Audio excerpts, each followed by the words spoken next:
75 सालों में संविधान के 105 संशोधन से क्या हमारे देश से पुरानी खामियां दूर हुई?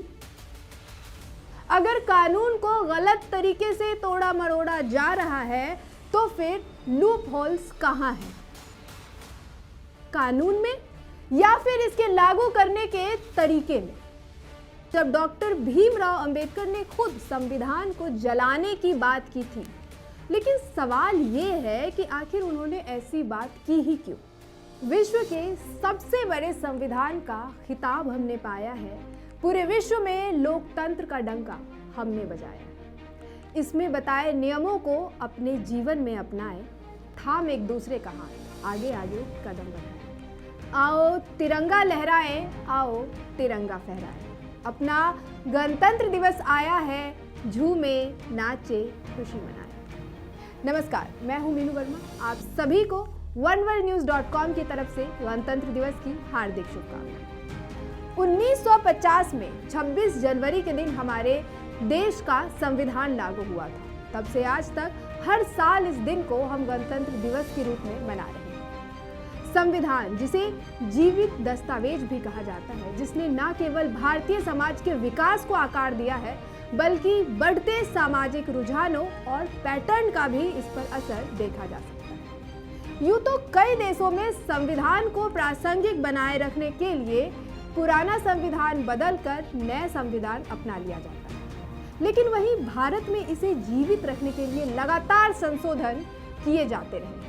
आपको पता ही होगा कि भारत ने 75 सालों में संविधान के मूल 395 अनुच्छेदों में से संसद द्वारा लगभग 105 संशोधन किए हैं। वहीं ऑस्ट्रेलिया ने 100 सालों में लगभग 8 और अमेरिका ने 200 सालों में सिर्फ 27 संशोधन किए। ऐसे में ये पूछना जरूरी हो जाता है कि 75 सालों में संविधान के 105 संशोधन से क्या हमारे देश से पुरानी खामियां दूर हुई?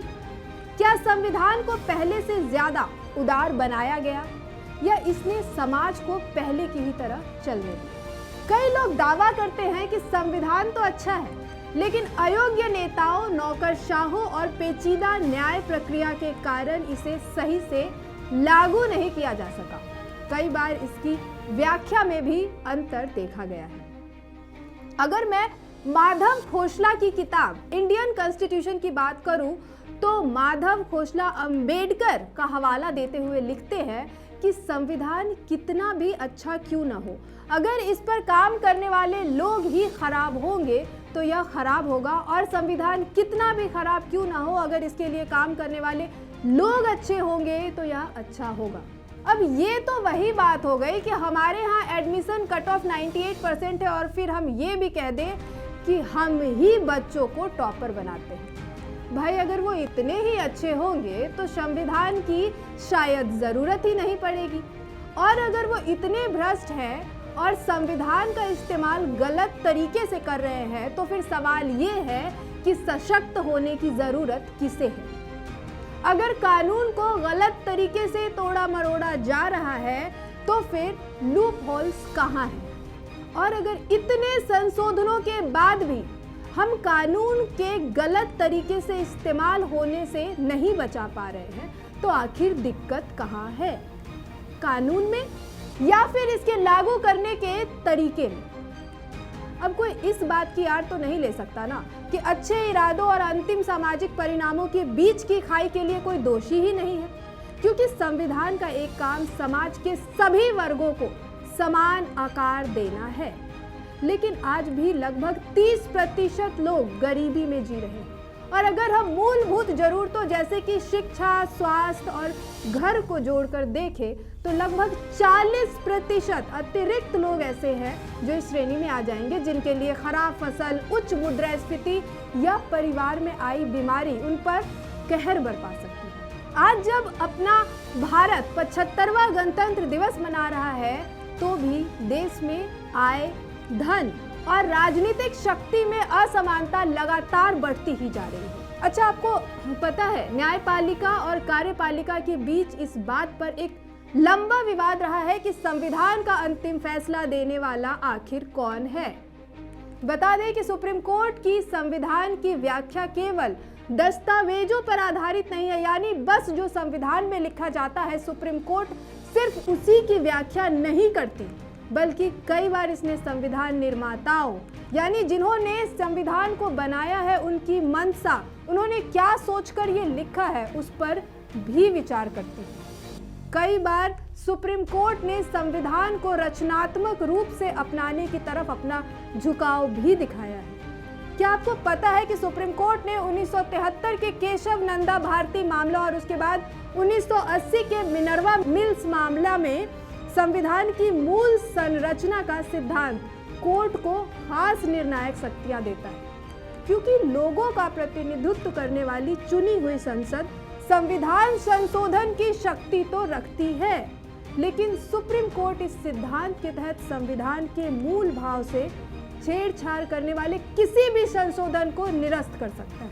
आपको बता दें कि कोर्ट ने संविधान की व्याख्या की इस शक्ति का इस्तेमाल करते हुए कई प्रगतिशील मामलों में फैसले दिए, जैसे कि सूचना का अधिकार और मूलभूत अधिकारों के तहत निजता पर फैसला। वैसे यह बात भी चिंताजनक है कि उच्च न्यायपालिका में जजों की नियुक्ति अब भी उतनी पारदर्शी नहीं है। इतना ही नहीं, हमें दूसरी तरफ यह भी देखना होगा कि संविधान द्वारा परिभाषित संसदीय और पार्टी व्यवस्था लोगों की इच्छाओं का पर्याप्त प्रतिनिधित्व कर रही है या नहीं। लेकिन यहाँ भी कुछ कमजोरियां नजर आती है, जैसे कि आपको पता ही होगा कि राज्यसभा के सांसद उस राज्य के निवासी होने जरूरी नहीं है जहां से वे प्रतिनिधि हैं। और दूसरी ये बात भी कि संसद और राज्य विधानसभा में सदस्य अपनी पार्टी के खिलाफ जाकर वोट ही नहीं कर सकते। चलो, विश्वास मत के मौके पर पार्टी के खिलाफ वोट ना करने की बात तो समझ आती भी है, लेकिन दूसरे मामलों में यह कहीं से भी तर्क संगत नहीं लगता है और बहस के स्थान को तो कम करता ही नजर आ रहा है। अगर चुने गए नेता अपनी साइड ही नहीं बदल सकते तो फिर उनके मत की महत्ता ही क्या है। खैर, चलते चलते आपको 1953 की एक कहानी सुनाती हूँ, जब डॉक्टर भीमराव अंबेडकर ने खुद संविधान को जलाने की बात की थी। दरअसल बात 2 सितंबर 1953 की है, जब राज्यसभा में गवर्नर की शक्तियों को लेकर बहस चल रही थी। इसी दौरान डॉक्टर भीमराव अंबेडकर ने खुद कहा था कि मेरे दोस्त कहते हैं कि संविधान को मैंने बनाया है, लेकिन इसे जलाने वाला पहला व्यक्ति भी मैं ही होऊंगा। बहुसंख्यक यह नहीं कह सकते कि अल्पसंख्यकों को महत्व देने से लोकतंत्र को नुकसान होगा।